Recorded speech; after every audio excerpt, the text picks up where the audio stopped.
Vamos al Salmo 19. De todas maneras, creo que en pantalla nos pueden poner el Salmo 19. Muy bien. Muy bien, por favor, todos silencien su micrófono. Ok, vamos a leer juntos. Dice, este es un salmo maravilloso porque nos habla de la forma en la que Dios se revela a través de su creación. Hay una revelación general a través de la creación, por eso los hombres no tienen excusa, porque la creación tiene la suficiente rastros de Dios como para poder saber que Él existe. Así que leemos juntos. Dice, los cielos proclaman la gloria de Dios y la expansión anuncia las obras de su mano. Un día transmite el mensaje al otro día y una noche a la otra noche revela sabiduría. No hay mensaje, no hay palabras, no se oye su voz, mas por toda la tierra salió su voz y hasta los confines del mundo sus palabras. En ellos puso una tienda para el sol, y éste, como un esposo que sale de su alcoba, se regocija cual hombre fuerte al correr su carrera. De un extremo de los cielos es su salida, y su curso hasta el otro extremo de ellos, y nada hay que se esconda de su calor. La ley del Señor es perfecta, que restaura el alma.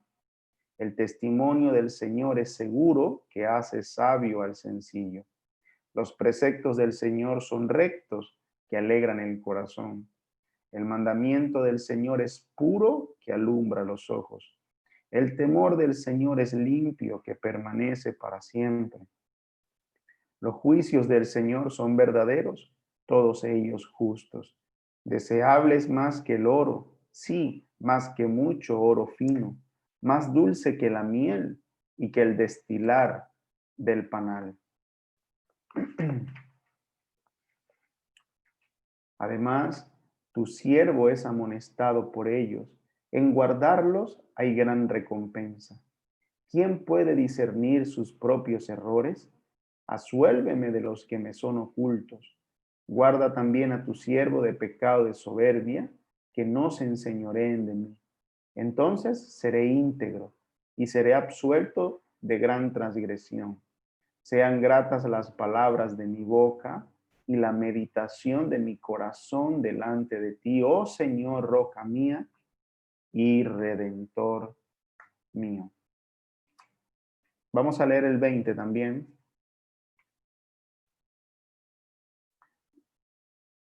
Vamos al 20. Dice, que el Señor te responda en el día de la angustia. Que el nombre de Dios, del Dios de Jacob, te ponga en alto. Que desde el santuario te envíe ayuda y desde Sión te sostenga. Que se acuerde de todas tus ofrendas y halle aceptable tu holocausto. Que te conceda el deseo de tu corazón y cumpla todos tus anhelos. Nosotros cantaremos con gozo por tu victoria y en el nombre de nuestro Dios alzaremos bandera. Que el Señor cumpla todas tus peticiones. Ahora sé que el Señor salva a su ungido. Le responderá desde su santo cielo con la potencia salvadora de su diestra. Algunos confían en carros y otros en caballos, mas nosotros en el nombre del Señor nuestro Dios confiaremos. Ellos se doblegaron y cayeron, pero nosotros nos hemos levantado y nos mantenemos en pie. Salva, oh Señor, que el Rey nos responda el día que clamemos. Amén, Señor. Gracias por tu bendita palabra, amado Señor. Gracias. Tu palabra nos bendice. Tu palabra es lumbrera a nuestros pies. Gracias, Señor. Muy bien, hermanos, vamos a pasar al tiempo de nuestra enseñanza y vaya conmigo al libro de Juan, capítulo 9. Vamos a estar esta mañana desde el versículo 24 hasta el 34 y vamos a seguir viendo la segunda parte de la entrevista, ¿verdad? Que le hacen al hombre que recibió un milagro siendo ciego de nacimiento, Jesús lo sana. Y vamos a ver la segunda parte de la entrevista, ¿no? Y el capítulo 9 es muy interesante porque es una ilustración de dos cosas. Uno, de cómo el Señor Jesús es la luz del mundo, es decir, cómo Él trae luz al alma del hombre que está en oscuridad y en tiniebla. Y también es una ilustración acerca de la ceguera espiritual. Bueno, de hecho, para que podamos ver la ilustración de la luz del mundo, se nos tiene que mostrar la ilustración de las tinieblas o la ceguera espiritual de aquella generación y del hombre en general. Lo cierto es que eh, aunque este hombre recibió un milagro instantáneo, es decir, este hombre podía ver con sus ojos físicos, hay otro milagro que va ocurriendo de manera progresiva en este hombre y es que cada vez su alma ve más. Cada vez este hombre tiene más luz en su alma interior, mientras que los fariseos o las autoridades judías cada vez ven menos, cada vez están más ciegos. Y es maravilloso, me encantaría poder leer y leer y leer este capítulo con ustedes, porque ver el flujo de pensamientos que Juan está poniendo aquí y ver cómo se va desenlazando la historia y cómo estos judíos se contradicen, cómo estos judíos tienen una incredulidad que es incoherente, cómo son hostiles, cómo son crueles y cómo llegan a ser tan despiadados y tan ofensivos, mientras que vemos a un humilde mendigo lleno de una sabiduría de lo alto, es impresionante. De hecho, usted va a ser fascinado por esta enseñanza esta mañana si usted desea la sabiduría, ¿no?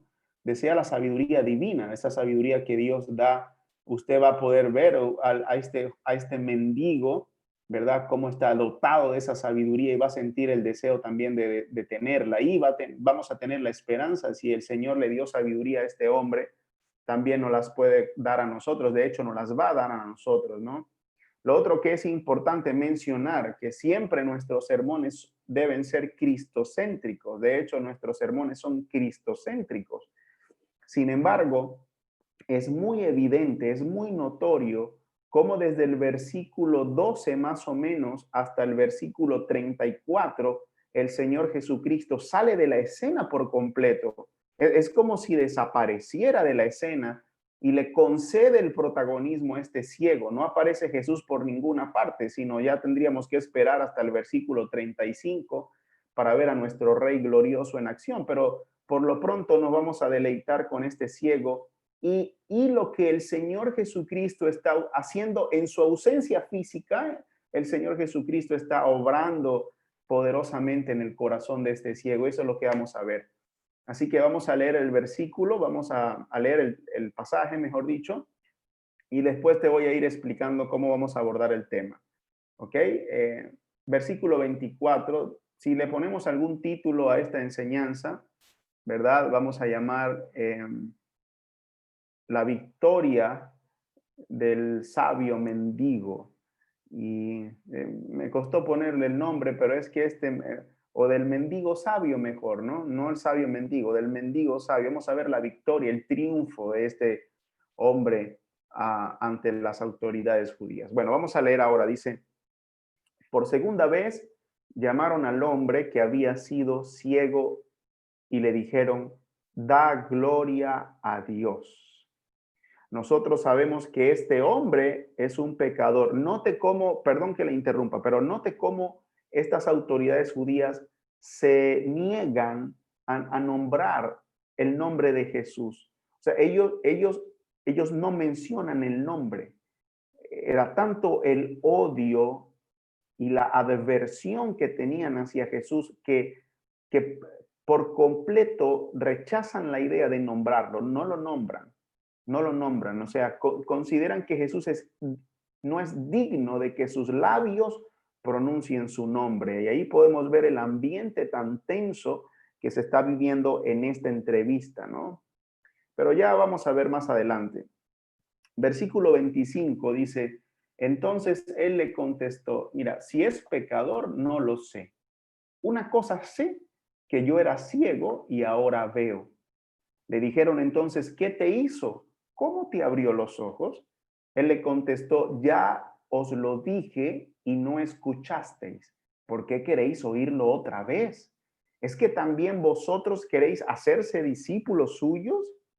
Entonces lo insultaron y le dijeron, tú eres discípulo de ese hombre, pero nosotros somos discípulos de Moisés. Nosotros sabemos que Dios habló a Moisés, pero en cuanto a este, ¿ves cómo no dicen nombre? Sino a este, un término muy peyorativo, muy despectivo. No sabemos de dónde es. Respondió el hombre y les dijo, pues en esto hay algo asombroso, que vosotros no sepáis de dónde es, y sin embargo a mí me abrió los ojos. Sabemos que Dios no oye a los pecadores, pero si alguien teme a Dios y hace su voluntad, a este oye. Desde el principio jamás se ha oído decir que alguien abriera los ojos a un ciego de nacimiento. Si éste no viniera de Dios, no podría hacerse nada o no podría hacer nada. Respondieron ellos y le dijeron, tú naciste enteramente en pecado y tú nos enseñas a nosotros, y lo echaron fuera. Aquí, hermanos amados, tenemos la primera excomulgación formal de un cristiano. Aquí este ciego fue el primer hombre perseguido por la fe cristiana. Lo cierto es que vamos a poner esto en contexto para saber dónde nos encontramos, solo para recordar lo que hemos venido hablando en el capítulo, ¿no? Primero hemos dicho que Jesús ha sanado a un ciego de nacimiento y lo hace dándole una extraña instrucción. Lo cierto es que el hombre debía ir al estanque de Siloé y lavarse allí los ojos. Ya de por sí representaba una dificultad para este hombre caminar desde la puerta del templo, donde seguramente andaba mendigando, hasta el estanque de Siloé. Ya eso era bastante difícil para este hombre que era ciego. Sin embargo, Jesús le coloca barro en sus ojos, ¿verdad? Como para generar una incomodidad mayor, por lo menos a primera vista, ¿no? Pero lo cierto es que Jesús había preparado con su saliva barro, se lo colocó en los ojos y lo mandó a que fuera al estanque de Siloé. Este se lavó y recibió la vista. Este milagro conmocionó no solamente a este hombre mendigo, a quien nos referiremos, por cierto, más adelante como el hombre, aquel hombre o este hombre, para que lo tengas claro, sino que también conmocionó a sus vecinos, a sus familiares y a los conocidos de él. Bueno, el milagro no quedó allí, la gente estaba perpleja y como era un día de reposo, es lo que Juan nos dice, entonces algunas personas agarraron a este hombre, ¿verdad? Y lo fueron a llevar delante de los fariseos le entrevistan y le preguntan cómo ha recibido la vista. Así que en la primera entrevista los fariseos reconocen que este hombre era ciego. Lo reconocen, le están preguntando cómo recibiste la vista. El hombre dijo, me puso barro sobre los ojos y me lavé y veo. Ninguno de los dos menciona a Jesús, ni los fariseos ni este hombre, pero podemos entender que se sabe de quién estaban hablando, ¿no?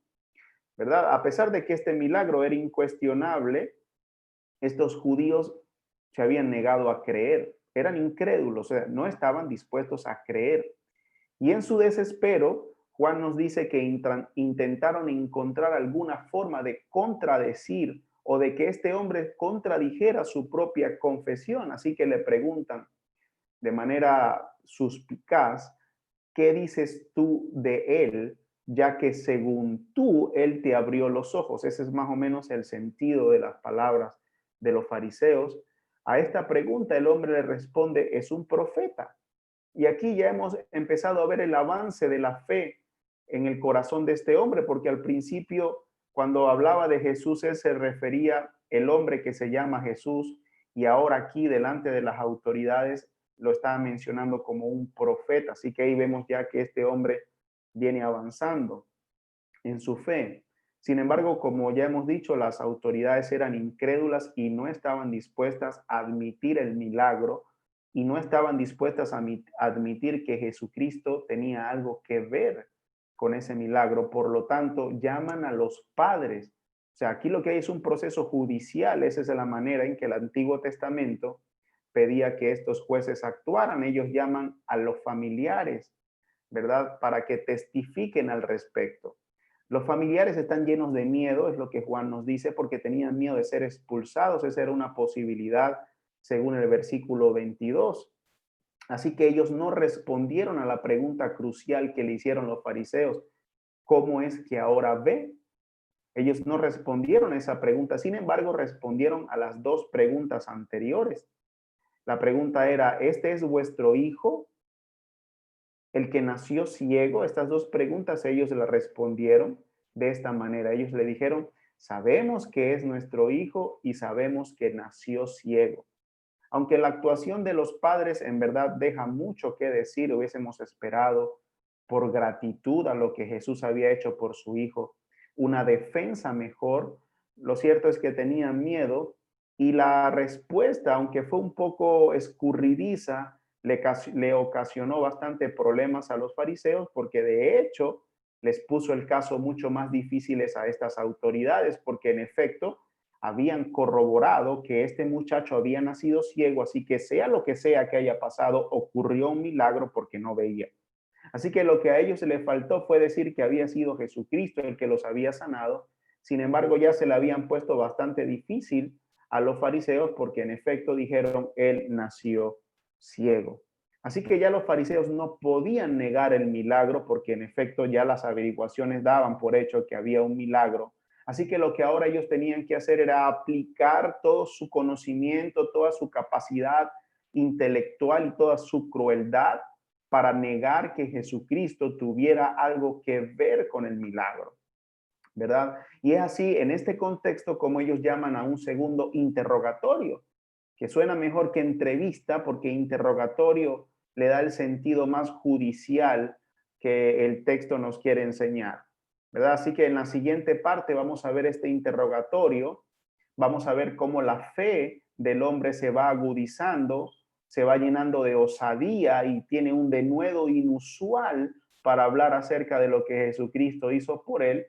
Y vamos a ver finalmente cómo desarma a las autoridades, y estas autoridades lo único que pueden hacer es acudir al método más bestial de todos los métodos, que es la agresión verbal, ¿verdad? La brutal ofensa y el brutal insulto. Así que bueno, vamos a ver lo que el Señor está haciendo en la vida de este hombre. Vamos a hacerlo de esta manera, vamos a ver el contexto de esta segunda entrevista o este segundo interrogatorio. Vamos a ver cómo las meras opiniones no pueden nunca contra la experiencia personal, la sencillez de la experiencia personal. Vamos a ver cómo la sabiduría triunfa sobre la necedad, y vamos a ver finalmente cómo concluye este caso. Así que vámonos otra vez al versículo 24. Mire lo que dice. Dice: por segunda vez llamaron al hombre que había sido ciego y le dijeron: da gloria a Dios. Nosotros sabemos que este hombre es un pecador. Ok, ahí podemos ver eso, ¿verdad? Quiero que veas esta primera parte. Dice: por segunda vez llamaron al hombre que había sido ciego. Esta expresión, por segunda vez, rápidamente nos indica que había un ambiente tenso. Quiero que te imagines un tribunal, ¿verdad? Con unos jueces fuera de control, ¿verdad? Eso es lo que hay. Hay un ambiente bastante tenso, hay un ambiente bastante hostil, y van a llamar a este hombre a una serie de interrogatorios y preguntas bastante difícil. En verdad lo van a someter a una presión mental. Eso es lo que va a suceder aquí. Pero vamos a ver cómo, a pesar de que los incrédulos presionan, la fe cristiana siempre termina venciendo. Y estos hombres comienzan diciendo: da gloria a Dios, ¿verdad? Da gloria a Dios. Nosotros sabemos que este hombre es un pecador. Lea esa palabra. Mire, nosotros sabemos que este hombre es un pecador. Es interesante que estos judíos están conjurando a este hombre a que diga la verdad, y ellos no dicen la verdad. Seguramente vas a recordar cuando Jesús les dijo que si él tenía pecado, que por favor les dijera cuál era su pecado, ¿lo recuerdas? Y ninguno de ellos le respondió. Ahora ellos aquí están asegurando de que él tenía pecado. Bueno, lo cierto es que se cumple en ellos la palabra del Proverbio 26, que dice, ¿te has fijado en quien se cree muy sabio? Más se puede esperar de un necio que de gente así. El problema de estos fariseos era que se creían sabios, creían que lo sabían todo, pero en realidad no sabían nada, ¿verdad? Así que bueno, ellos proceden a hacer esta entrevista o este interrogatorio y comienzan con la expresión, da gloria a Dios. Esta expresión es muy parecida a una expresión que usó Josué con Acán. ¿Recuerdas aquella historia donde fueron a la batalla y Acán agarró un botín y lo escondió debajo de su tienda y como resultado ellos perdieron la guerra y no sabían y Josué fue y clamó al Señor?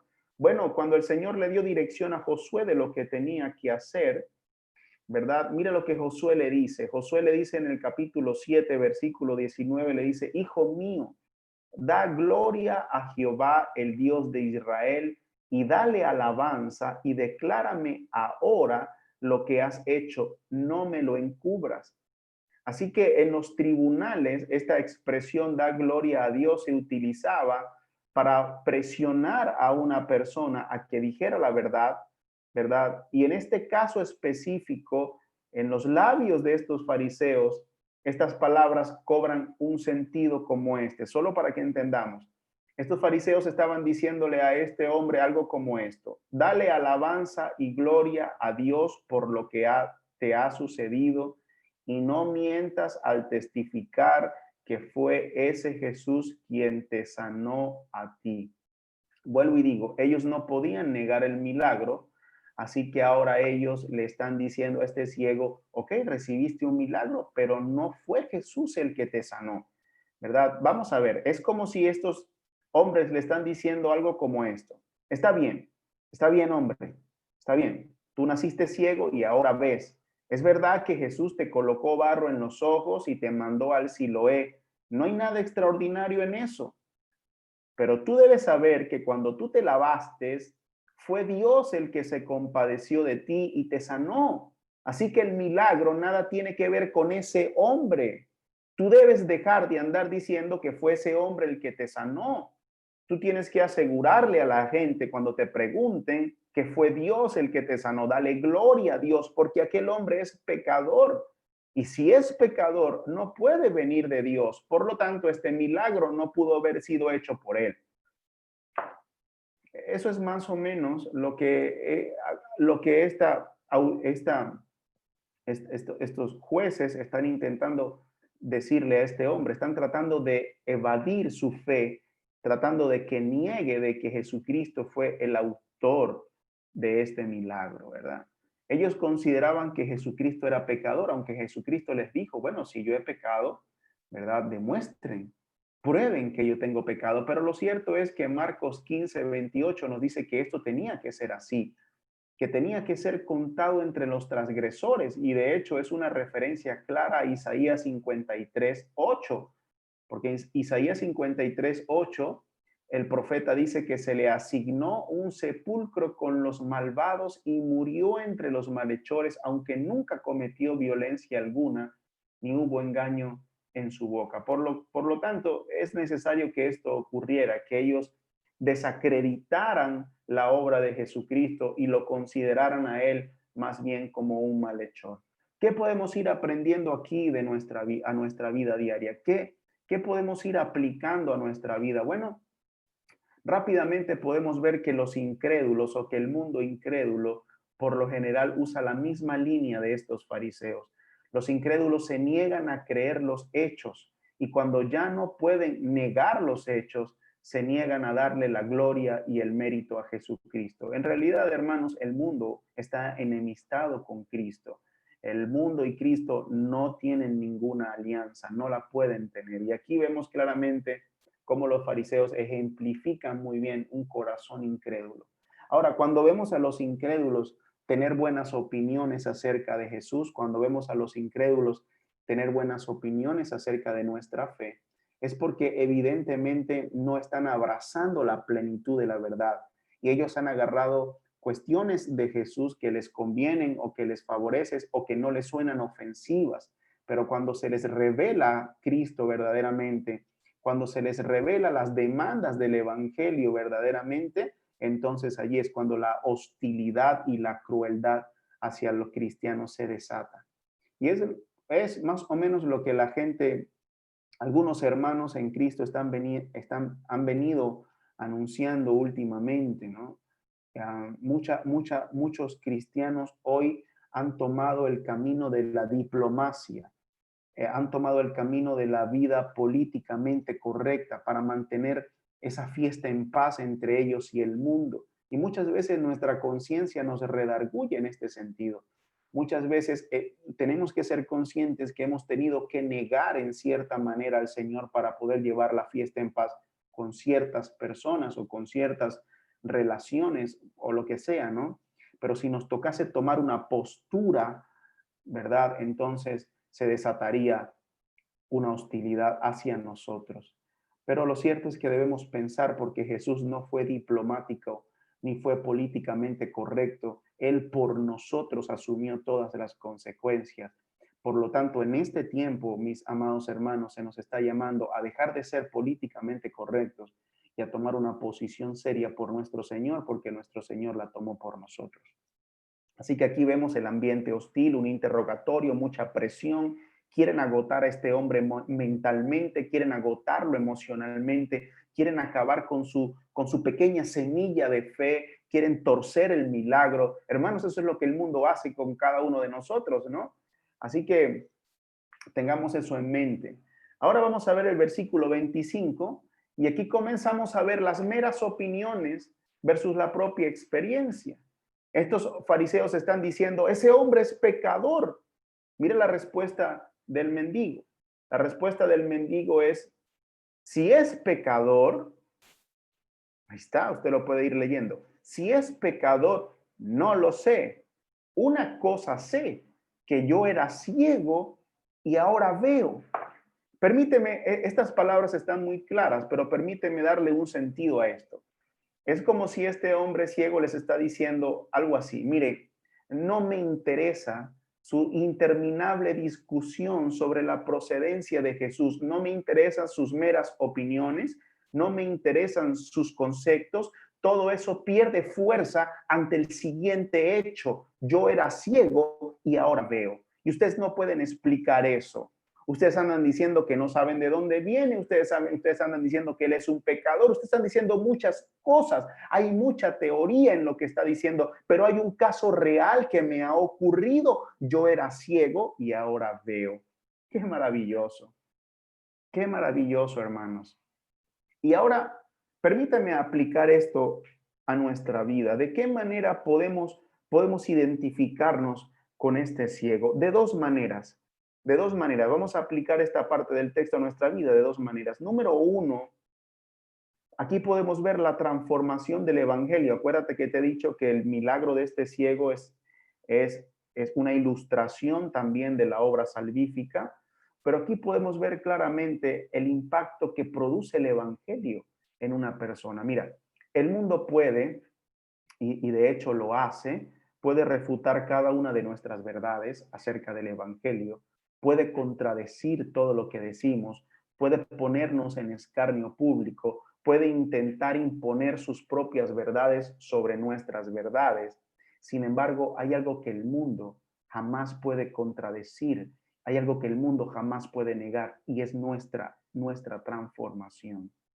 La transformación en un creyente. Mira, cuando un creyente es salvo, ¿verdad? Y la gracia de Dios está sobre él, el Espíritu de Dios está en este hombre o en esta mujer, ¿verdad? Este hombre siempre se enfrenta, ¿verdad? A la burla, al rechazo, al señalamiento, a la persecución pasiva de su propia familia, compañeros de trabajo. Eso nos pasa a todos, ¿verdad? Y se burlan de muchas de las cosas que decimos, pero no pueden negar nuestra transformación. Lo que, lo que nosotros hemos experimentado, no lo pueden negar. Y es lo que le pasaba a estos judíos.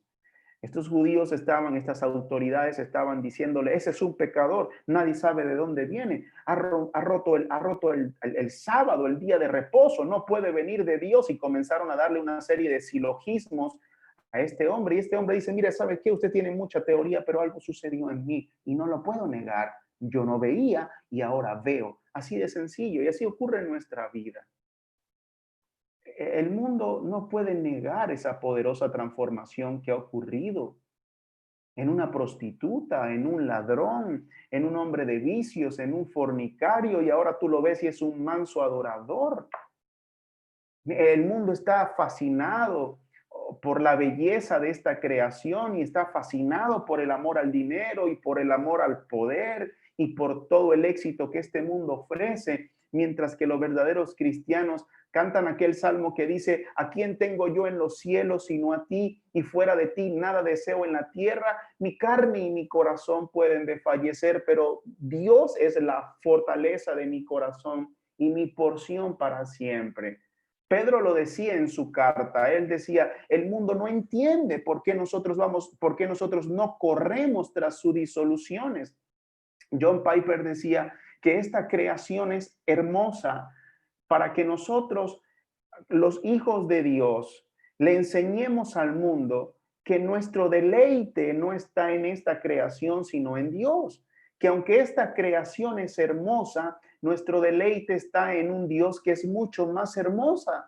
Y el mundo no entiende, el mundo no concibe cómo nosotros los cristianos podemos hallar mayor deleite en Dios que en esta creación, pero es precisamente eso lo que produce el Evangelio, y al final, hermanos, nadie puede contra eso.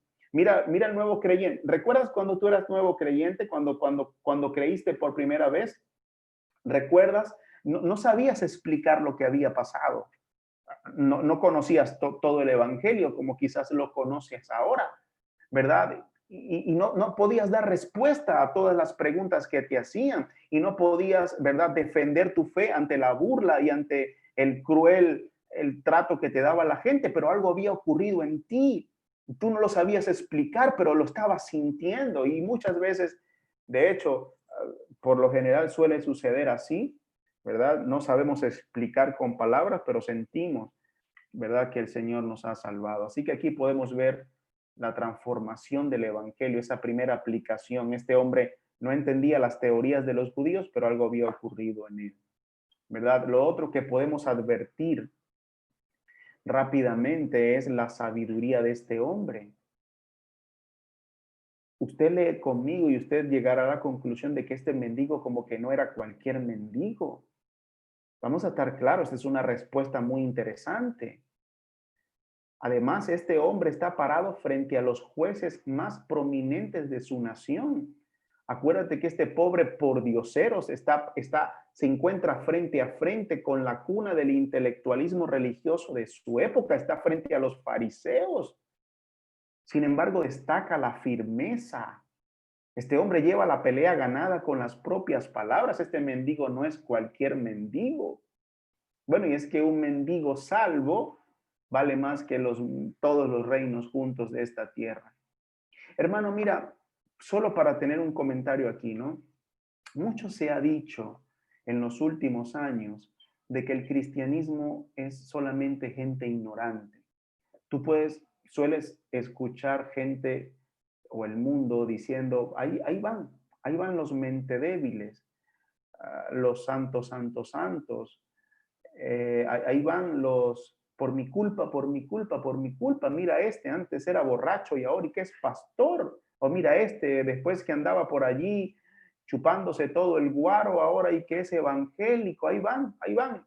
Ahí se reúne esa muchedumbre de ignorantes, gente que no tiene futuro ni nada por el estilo. Lo cierto es que el mundo piensa que los cristianos son gente ignorante. Bueno, básicamente el mundo crea esa matriz para difamar nuestra fe, eso está bien.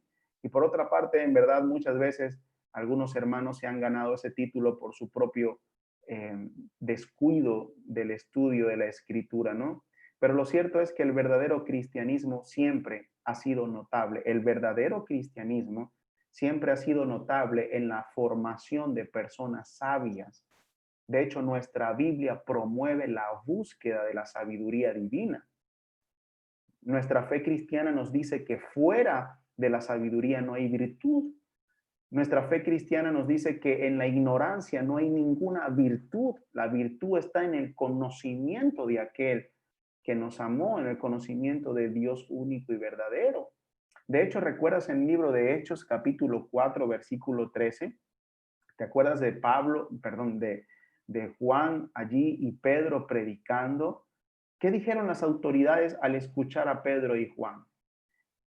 Lucas nos lo dice, Lucas dice, al ver la confianza de Pedro y Juan y dándose cuenta de que eran hombres sin letra y sin preparación, se maravillaban y reconocían que ellos habían estado con Jesús. Así que este mendigo, hermanos, nos recuerda dos cosas.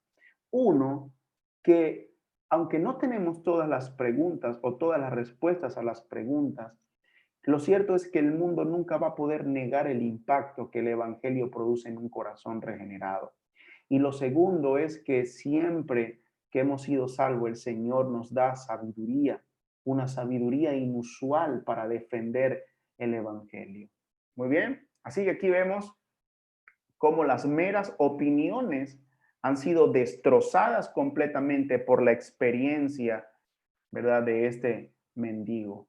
Ahora vamos a ver nuestro punto número 3. Vamos a ver cómo la sabiduría vence la necedad. Siempre, siempre ha sido así. Vamos a ver lo que dice el versículo 26. Ellos, por supuesto, no esperaban esta respuesta, así que ellos le hacen otra pregunta y le dicen en el versículo 26, ¿qué te hizo? ¿Cómo te abrió los ojos? Ahora, mire, esto es fulminante. La respuesta de este hombre de verdad es demoledora. Mire lo que les dice. Él le contestó,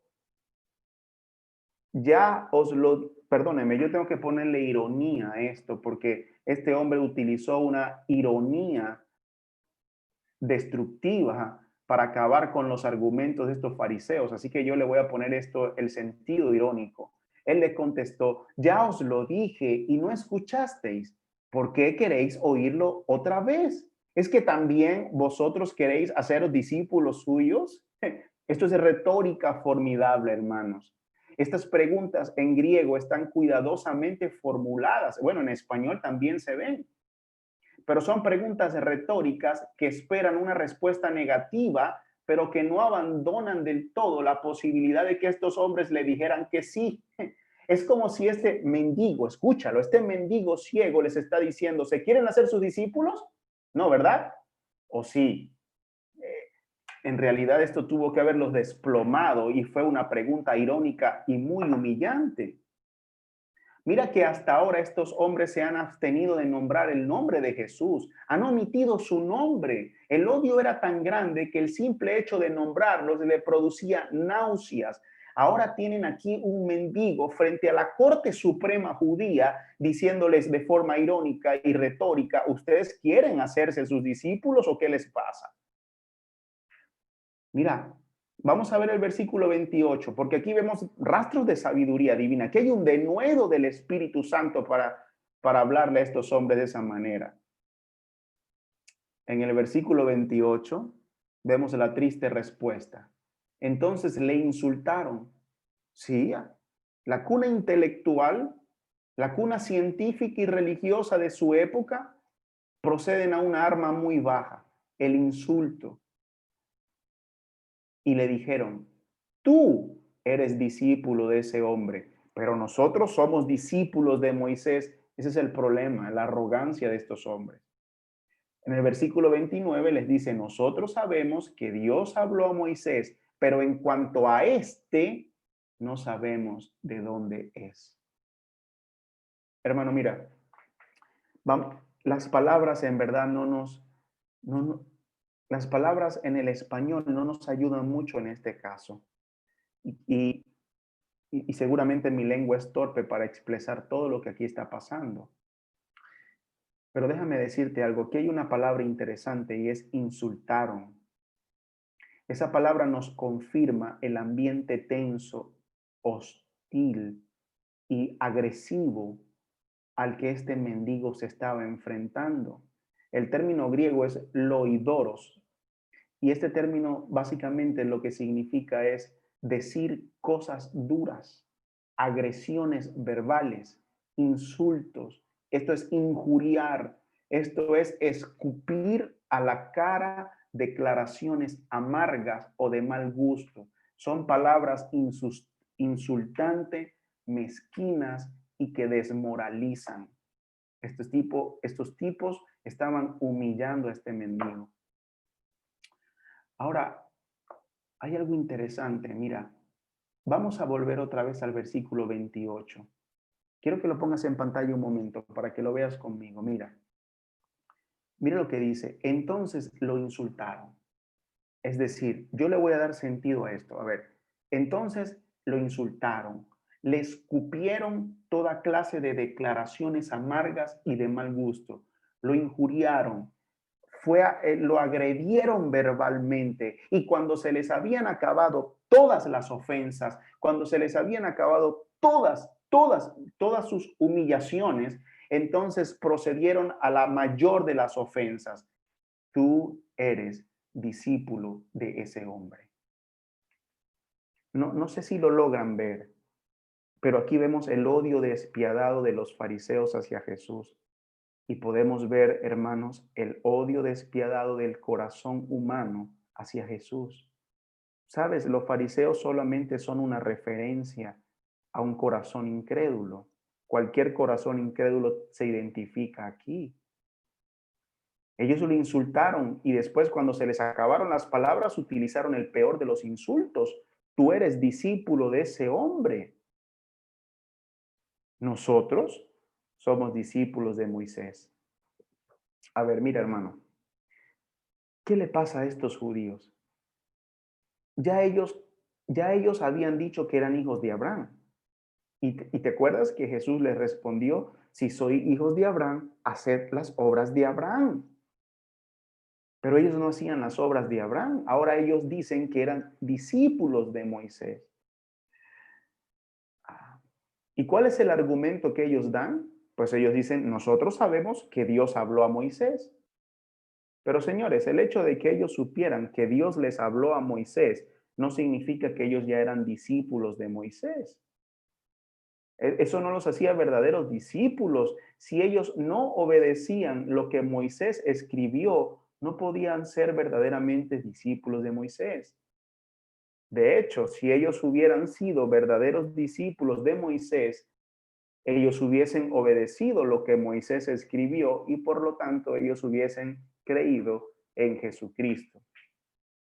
De hecho, eso fue lo que les dijo Jesucristo. Déjame leértelo. Un encuentro anterior, Jesucristo les dijo esto: no penséis que yo os acusaré delante del Padre. El que os acusa es Moisés, en quien vosotros habéis puesto vuestra esperanza. Escucha, porque si creyereis a Moisés, me creerías a mí, porque de mí escribió él. Pero si no creéis en sus escritos, ¿cómo creeréis mis palabras? En otras palabras, no eran discípulos de Moisés. Se creían discípulos de Moisés, pero no lo eran. Hermano, mira, yo quiero aplicar esto a mi vida y a la tuya aquí, de esta manera. La terquedad de los judíos era, era increíble, o era alarmante. Más bien, la terquedad era alarmante. Pero dentro de la iglesia cristiana hoy, seguimos viendo ese mismo espíritu fariseico terco. Gente que se cree cristiana, que no lo es, por su terquedad. Se les muestra domingo tras domingo las evidencias de que no lo son y siguen aferrados tercamente a que sí lo son, porque tienen meras opiniones acerca de Jesús. Porque ellos dicen: oh sí, Jesús es el Hijo de Dios, entonces ya yo soy cristiano. Y continuamente la Biblia les está diciendo: no, no eres cristiano. Y no para señalarlo, aunque la Biblia puede señalarlo, sino para llamarlo a un arrepentimiento verdadero porque está a tiempo. Sin embargo, no lo hace, no lo hace por su terquedad. Esta generación, hermanos, en la que usted y yo vivimos, y por eso debemos cuidarnos mucho, ha reducido esa fe bíblica, salvífica, esa fe histórica de la iglesia, la ha reducido a una mera opinión positiva acerca de Jesús. Cualquier persona, indistintamente de cómo viva, indistintamente de lo que haga, indistintamente de cómo viva, si piensa bien de Jesús y habla bien de Jesús, es salvo. Pero señores, esa es una enfermedad típica de nuestra generación. Es un espíritu fariseico. Ellos eran tercos.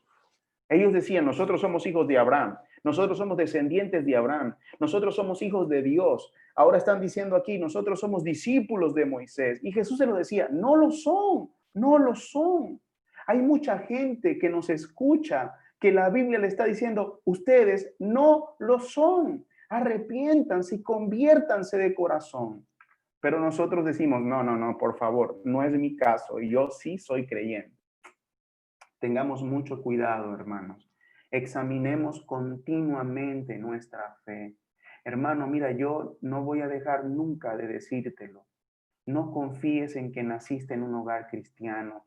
No confíes en que te sabes oraciones. No confíes en que te sabes versículos. No confíes en familia creyente. No confíes en que eres hermanos del pastor. No confiemos en que servimos a nuestra iglesia local. No confiemos en que se nos ha dado la membresía de la iglesia. No confiemos en nada de eso. Creamos y que nuestra fe produzca obediencia. Esa es la marca distintiva de la salvación, obediencia.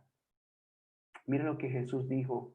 Jesús le dijo a estos fariseos, mira, si ustedes no obedecen lo que Moisés escribió, ustedes no son discípulos de Moisés. Pero a nosotros los creyentes nos dijo esto. En Juan 14:15, Juan 14, hay bastante que decir, pero en Juan 14:15 Jesús dijo, si me amáis, guardaréis mis mandamientos. ¿Cuáles mandamientos? ¿Hay mandamientos en Jesús? ¿Hay mandamientos en la gracia? ¿Hay una ley en la gracia que yo debo obedecer? Sí, hermano. Sí. Si lo amas, vas a guardar los mandamientos de Jesús. En el versículo 21 Jesús repite la misma idea, solo que al revés. Él dice, el que tiene mis mandamientos y los guarda es el que me ama. No el que me confiesa con su boca, no el que me canta canciones, no el que habla bien de mí, ni siquiera el que me predica. Charles Spurgeon decía, hay muchos predicadores que están muriendo con el evangelio que predican. El mismo evangelio que predican los está condenando. El versículo 21 lo dice claramente. El que tiene mis mandamientos y los guarda, ese es el que me ama. El versículo 23, Jesús lo dice de manera positiva, pero resumida. Dice, si alguno me ama, guardará mi palabra. Eso es un sinónimo, es lo mismo. Y en el versículo 24 lo dice en un sentido negativo. El que no me ama, no guarda mi palabra. Hermano, si usted y yo no estamos obedeciendo, no le amamos y no le amamos, no somos salvos. Es todo, es así de simple. Yo digo, Señor, yo personalmente lucho contra eso. Lucho con eso, mejor dicho. Le pido al Señor que me libre de mi terquedad, de mi arrogancia, que me permite disfrutar mi fe, que me permita gozar de mi salvación, pero que no me permita apoyarme en más ninguna otra cosa que no sea en la bendita gracia de Dios. Si yo no estoy obedeciendo los preceptos del Señor, hermano, yo no soy creyente. Órele, órele a Dios y dígale, Señor, ayúdame a abandonar esta terquedad. Si estoy siendo terco, ayúdame a abandonarla. Mira, ¿sabes con cuántas cosas nos ha tocado luchar? ¿Sabes El corazón es una fábrica de engaño. Algunas personas creen que son salvas porque tienen años en la iglesia. A veces creemos que porque hemos leído la literatura puritana o porque tenemos libros de teología o porque tenemos este acento de teología, de teólogos o porque escribimos por WhatsApp y defendemos a Jesús. Señores, señores, yo me voy a detener en esto. Nosotros hablamos de un evangelio de gracia, pero cuando lo internalizamos estamos abrazando obras. Nuestra verdadera salvación es creer en Él, pero eso siempre va a producir obediencia a sus mandamientos.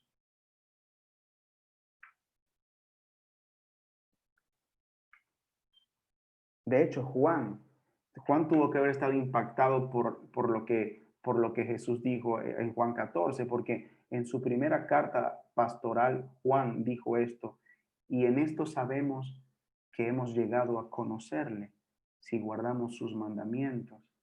Y en el capítulo 3 de esta misma carta dice, el que guarda sus mandamientos permanece en él y Dios en él. Hermano, escúchame, hermana, escúchame. No hay salvación si no hay obediencia. No lo hay, no lo hay. Obediencia a los mandamientos, obediencia a la ley moral del Señor, la cual no ha sido quebrantada nunca. Nuestra vida está sometida a Él, con defectos, claro, pero sometida a Él. Profundicé mucho, pero vamos a recoger un poco esto y volvamos al versículo 30, ya estamos terminando. Pon la pantalla otra vez con los versículos para que mis hermanos vean. Versículo 29, baja un momentito el 29.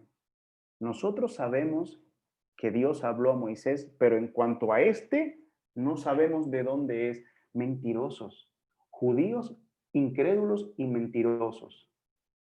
Porque ellos habían dicho, este no es de Nazaret, este no es el hijo del carpintero, no conocemos sus hijos, no conocemos su procedencia. En Juan 7 dijeron, cuando el Cristo venga, nadie sabrá de dónde es, pero nosotros sabemos de dónde es este. De hecho, Jesús le dijo, con que ustedes saben de dónde yo soy y de dónde yo vengo.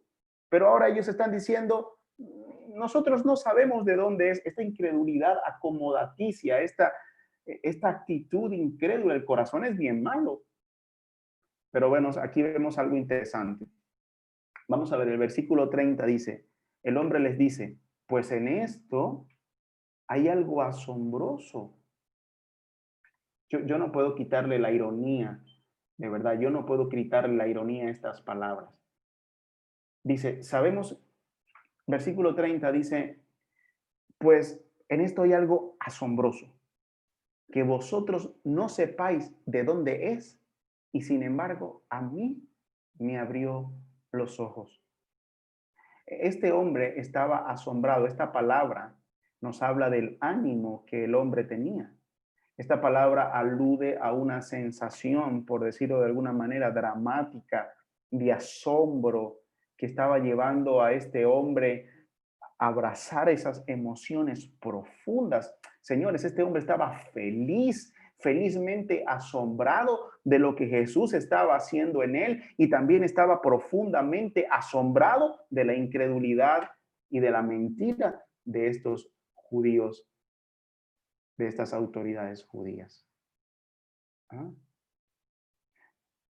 El ambiente era hostil, el interrogatorio era agotador, los insultos iban y venían, pero él era un hombre feliz. En nuestras iglesias se solía cantar aquella canción que decía, solo Dios hace al hombre feliz. La vida es nada, todo se acaba, solo Dios hace al hombre feliz. Y el apóstol Pablo en la lista de frutos del Espíritu nos habla del fruto de la alegría o el fruto del gozo. El cristiano es un hombre que tiene, es una mujer, el cristiano es un creyente con gozo, hay alegría. Si no hay una alegría continua en nuestro corazón, hay un pecado que nos está obstruyendo esa alegría y ese gozo. Cuando yo pierdo mi gozo o mi alegría, cuando usted pierda su gozo y alegría, no dude de que hay un pecado que está mortificando su alma y usted debe indagarlo, porque un fruto del Espíritu es la alegría. Yo siempre le echaba como broma a los hermanos y yo decía, un hermano que todo el tiempo tú lo ves como bravucón, que no provoca ni saludarlo, que tiene la cara como un limón, entonces ahí hay un problema porque el fruto de la amabilidad y de la alegría no se ve en él. Pero un verdadero cristiano siempre está alegre. Los mártires iban cantando llenos de alegría al martirio. Nos cuentan los historiadores de aquella época que a veces golpeaban a las fieras para que vinieran y lo atacaran porque querían irse alegres hacia su Salvador. Su risa, su gozo era inusual. Llenaba de silencio los coliseos romanos cuando estos hombres levantaban su mano y cantaban himnos de gloria y alegría al Señor Jesús, mientras los tigres se lo estaban masticando vivo. La alegría de este hombre era desbordante y la incredulidad de estos hombres y la mentira también era desbordante. Lo cierto es que ellos dicen, este ciego les está diciendo, ustedes siguen con sus teorías, ni siquiera se ponen de acuerdo entre ustedes mismos. Un día dicen que saben de dónde es, otro día dicen que no saben de dónde es, y mientras ustedes se ponen de acuerdo, aquí sigue habiendo un hecho que nadie me puede explicar, y es que a mí me abrió los ojos.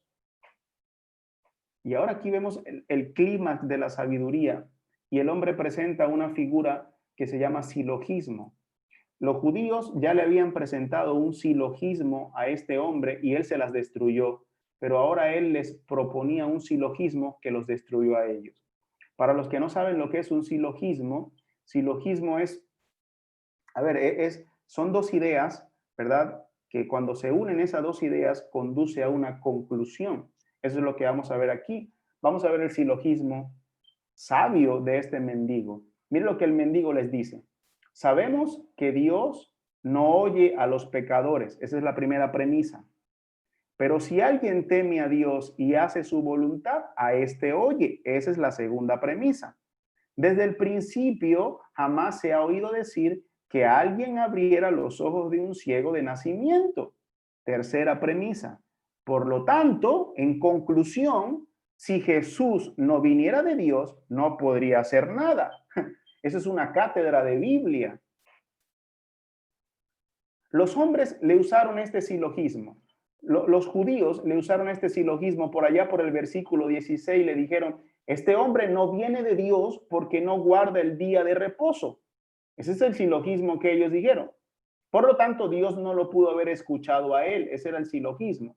Sin embargo, ese silogismo no era bíblico porque Jesús sí guardaba el día de reposo. Lo que no guardaba era todas sus interminables tradiciones humanas que no tenían sentido. Pero ahora mire el silogismo de este hombre. Él le dice, ok, aquí hay algo asombroso. Hay algo asombroso. Que ustedes no saben de dónde él viene, pero a mí me sanó. Ahora yo veo. Ahora, este es lo que yo le planteo a ustedes.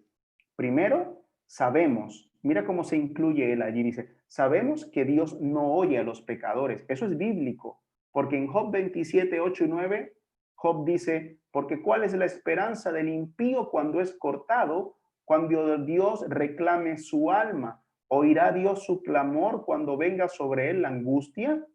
Y el Salmo 66 nos dice, si observó iniquidad en mi corazón, el Señor no me escuchará. El profeta Isaías dijo, cuando levantan sus manos, es decir, cuando oran, yo aparto de ustedes mis ojos, aunque multipliquen sus oraciones, no los escucharé, pues tienen las manos llenas de sangre. Ezequiel 8:18, Dios dice algo similar. Por tanto, yo ciertamente obraré con furor, mi ojo no tendrá piedad, ni perdonaré, y aunque griten a mis oídos con gran voz, no los escucharé. Y Miqueas 3:4 profetiza esto. Entonces clamarán al Señor, pero él no les responderá, sino que esconderá de ellos su rostro en aquel tiempo porque han hecho malas obras. Así que este mendigo les está dando una clase de Biblia. Él está diciendo, ustedes usaron un silogismo que no tiene ningún sentido. Yo ahora les voy a dar uno que sí tiene sentido. Hemos sabido bien que Dios no escucha las oraciones de los malvados. Y aquí vemos las referencias bíblicas. Segundo, les dice este hombre, si alguien teme a Dios y hace su voluntad, a este oye. Eso es lo que nosotros sabemos. Eso es lo que ustedes enseñan en sus escuelas rabínicas. Eso está en completa armonía con el Salmo 34:15 que dice, los ojos del Señor están sobre los justos y sus oídos atentos a su clamor. Por lo tanto, Dios escucha atentamente a los justos, a los que le temen.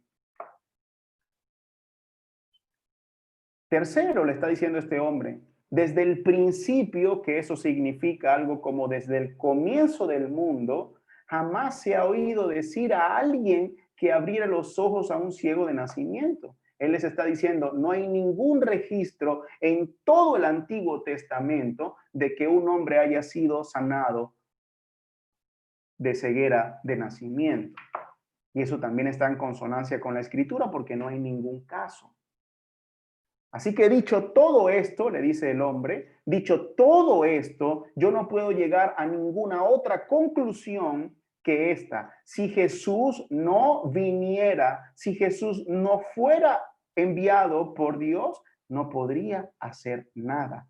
Por lo tanto, Jesús viene de Dios. Hermano, esta es una guerra de sabiduría. ¿De dónde salió este mendigo? Nosotros queremos 10 mendigos así en nuestra iglesia, defendiendo la fe. Versículo 34, vamos a ver, ya estamos concluyendo. Mire la respuesta. Esa fue la respuesta de ellos. Tú naciste enteramente en pecado y tú nos enseñas a nosotros, y le echaron. Bueno, hermano, que no tienen manera de refutar el argumento. Y le dicen algo como esto. Tú naciste de pies a cabeza, completamente sumergido en pecado, por eso naciste ciego de nacimiento. ¿Tú nos enseñas a nosotros? Qué conveniente este argumento, porque en el versículo 16, 18 y 19, estos hombres han negado. Vamos al momentito. Vamos un momentico. Gracias por la pantalla. Mire la pantalla. 16. Ok. Baja, 17. Ajá. Ahí está. Versículo 18. Entonces los judíos no le creyeron que había sido ciego y que había recibido la vista. Ellos no creían que él había sido ciego. Sin embargo, ahora en el versículo 34, ellos confirman que él había nacido ciego y porque era un hombre que estaba enteramente sumergido en pecado. Esta es una incredulidad incoherente, como toda la incredulidad del mundo, es incoherente. Bueno, así que la arma ofensiva de estos judíos no es otra que maltratarlo, insultarlo y finalmente execrarlo. A este hombre le pasó lo que el Proverbio 9:7 dice: el que corrige al escarnecedor atrae sobre sí deshonra, y el que reprende al impío recibe insultos. En efecto, esta gente los estaban insultando. Y finalmente, hermano, lo excomulgaron. Esa bendita palabra, lo echaron fuera. Lo excomulgaron de la sinagoga.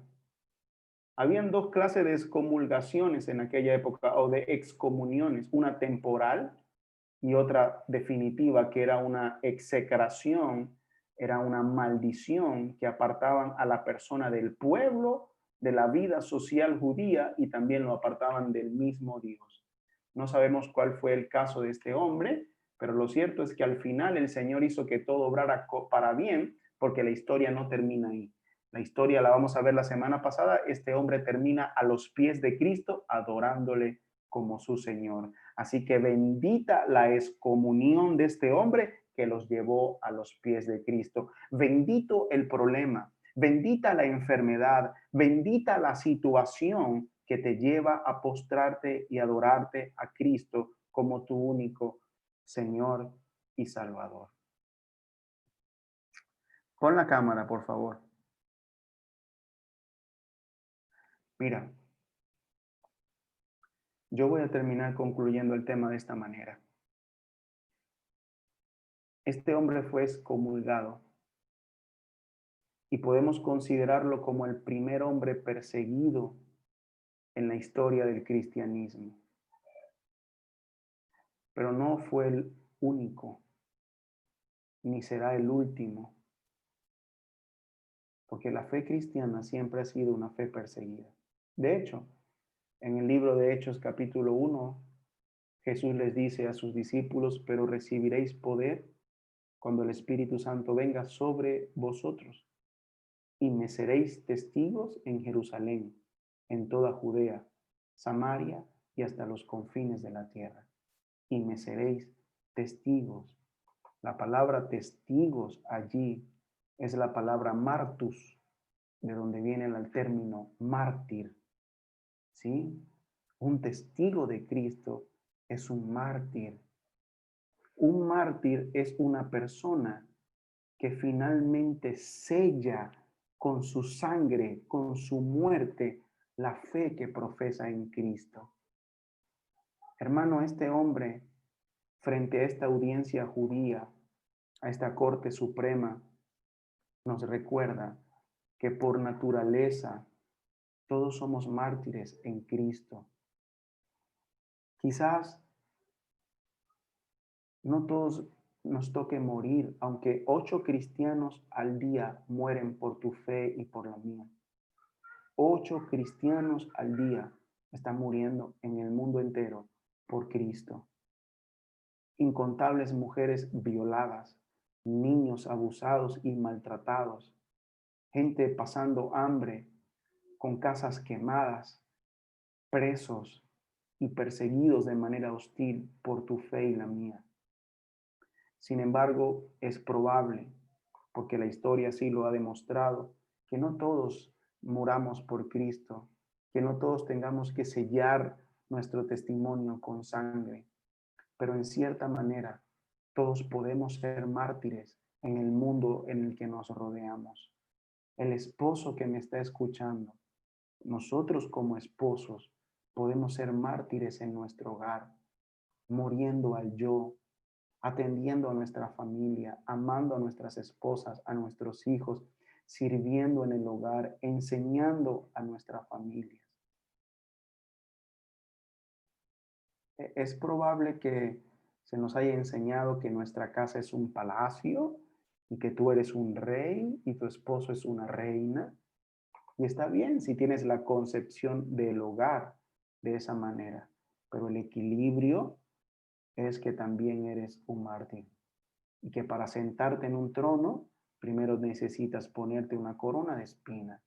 La esposa puede ser una mártir en el hogar, cuando se niega a sí mismo, cuando ama, cuando pone todas sus virtudes al servicio del hogar, cuando ama a los miembros de su familia y no compite con los hombres de la casa, cuando respeta a su marido, aunque muchas veces su marido sea inconsistente, incoherente, es un hombre pecador, está creciendo en la fe.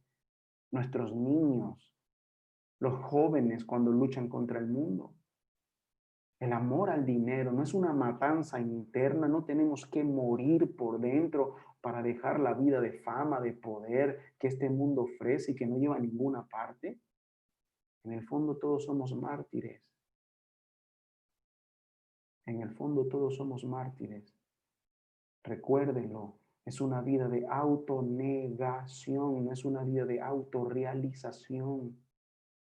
Yo se los he dicho muchas veces y me lo repito continuamente en mí. Una cosa es dejar de predicar el evangelio de la prosperidad y otra cosa es dejar de vivirlo. Somos igualmente hipócritas y dejamos de predicarlo, pero por dentro anhelamos vivirlo, teniendo fortunas, teniendo placeres y cosas, en vez de entregarnos a la verdadera piedad, a la búsqueda sincera del Señor. Eso es una muerte, eso es un martirio, morir a todos tus sueños. Conservamos en lo profundo de nuestro corazón que el Señor va a realizar todos nuestros sueños, cuando no hay ninguna promesa en la escritura de tal cosa. Esa es la muerte al yo. Y este hombre nos da ejemplo. Nos da ejemplo de una verdadera conversión y nos da ejemplo de cómo una fe triunfa ante la incredulidad de un mundo hostil. Damos gracias al Señor por su palabra. ¿Usted qué piensa hacer a partir de hoy? ¿Qué vas a hacer con este mensaje?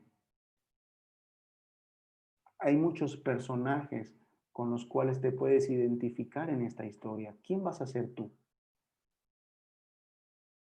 ¿Como los fariseos incrédulos? ¿Tercos? ¿Que decían, yo soy discípulo de Moisés cuando no lo eran? También están los padres de este joven, con una fe conveniente. Sí, gracias Jesús por lo que hiciste, pero sabes, yo no me puedo ligar en muchos problemas, me van a excomulgar. Eso puede significar mi empleo, eso puede significar mi salario, eso puede significar mi comodidad, mis amistades, lo que la gente piensa de mí, lo que dirán en las redes sociales o lo que sea que digan. O puede ser este mendigo que llevó su fe hasta las últimas consecuencias. Terminó excomulgado de una sinagoga, pero a los pies de un maestro que le ama, a los pies de Cristo. ¿Quién vas a ser tú? Abandonemos toda terquedad, hermano, y entendamos que si no hay obediencia, no hay fe salvífica. No la ha habido. Estamos a tiempo. Que la gracia y la paz de nuestro Señor Jesucristo les bendiga. Que el Señor haga resplandecer su rostro sobre cada uno de ustedes. Que el Señor les bendiga con paz. Que el Espíritu Santo les prepare esta semana para que ustedes puedan crecer y crecer y crecer en santidad, en amor los unos por los otros, en el servicio al Señor. Que ustedes sigan formándose y creciendo en pureza, para que el día que nuestro Señor aparezca entre las nubes del cielo con sus ángeles gloriosos, usted sea hallado irreprensible delante de Él. Que el Señor les bendiga, amados hermanos. Amén.